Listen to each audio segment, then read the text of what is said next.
Profondeur de champ. Ariane était partie depuis 10 jours. Je n'avais aucune nouvelle d'elle malgré les nombreux messages que je lui avais laissés. Je ne sortais plus guère et j'avais repris le contrôle de moi-même. J'étais malheureux. Je travaillais davantage pour ne pas trop penser, mais je devais aussi prendre les rendez-vous de Bernard à mon compte. Il faisait une grosse déprime suite à la découverte de la liaison de Véronique avec un jeune de la post-prod. J'étais allé voir directement ce jeune homme afin de le convaincre de laisser tomber.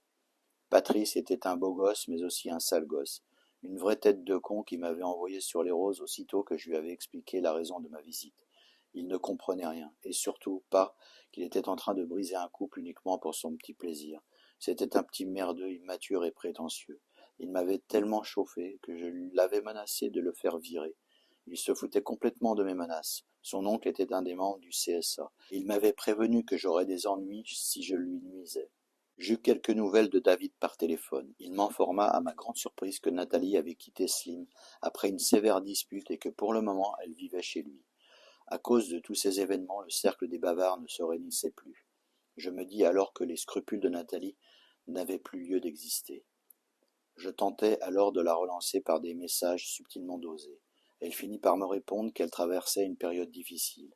Après quelques échanges étalés sur plusieurs jours, elle accepta enfin le fait de nous revoir bientôt. J'étais heureux, mais je gardais toujours à l'esprit la possibilité d'un revirement de sa part. Je me sentais un peu comme un personnage de film au premier plan dans le cadre, avec derrière moi, dans la profondeur de champ, Ariane, Bernard et Nathalie, qui s'agitaient dans mon dos, et ignorant de ce qu'ils manigançaient. Nous étions au début des grandes vacances, et cela faisait 3 semaines qu'Ariane avait disparu de la circulation.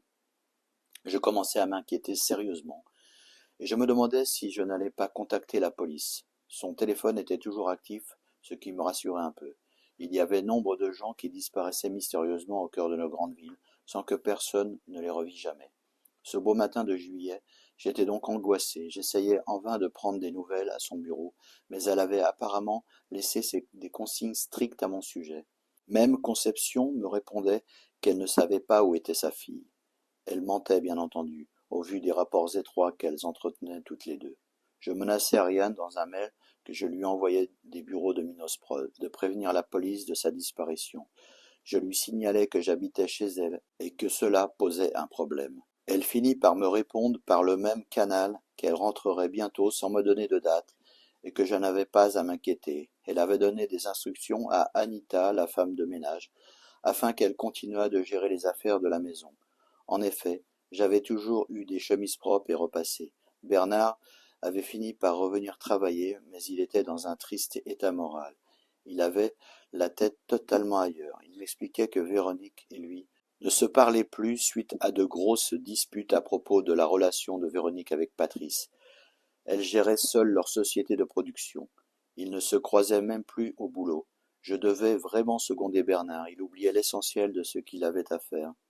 Je mis Francis sur le pont. Il développa avec moi le nouveau projet de jeu de la Hotte Magique. Les pourparlers avaient bien avancé avec la chaîne et la maquette concoctée par Bernard avait plu aux dirigeants. Tant que le fer était chaud, il fallait porter les stockades.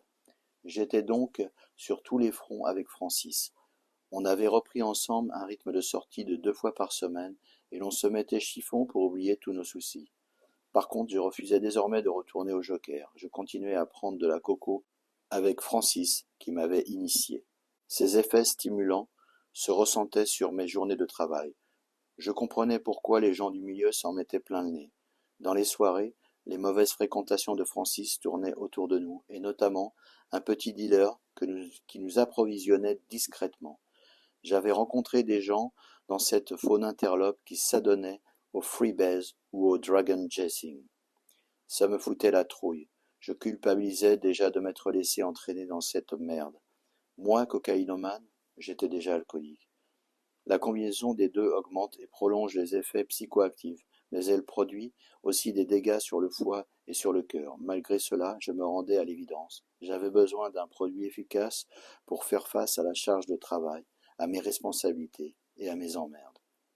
Un matin, alors que je prenais le temps de lire mes mails, je tombais sur une pépite qui illumina ma journée. Mes 2 enfants écrivaient qu'ils souhaitaient me revoir. La joie qui envahit mon cœur fut indescriptible, moi qui pensais les avoir perdus pour toujours. Je visionnais encore et encore ce message avec les deux noms en bas, Betty et Nicolas.